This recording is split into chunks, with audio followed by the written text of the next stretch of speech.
super పాపకు సుకుమారి నీ షేపులు తరగక తప్పదులే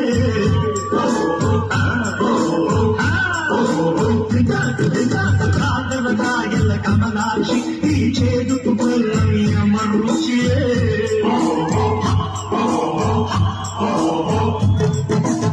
దేవుడిచ్చిన కాయలకే మనిషి పెంచెను పైరేటు ఇష్టజీవి సాపాటు కష్టజీవికి కాపాటు గుంటూరు గోంగూర పులుపంత వనపేర నీ కళ్ళకు తొరదైతే నా చేనుకు సరదాగా కసిగా పసికే మళ్ళ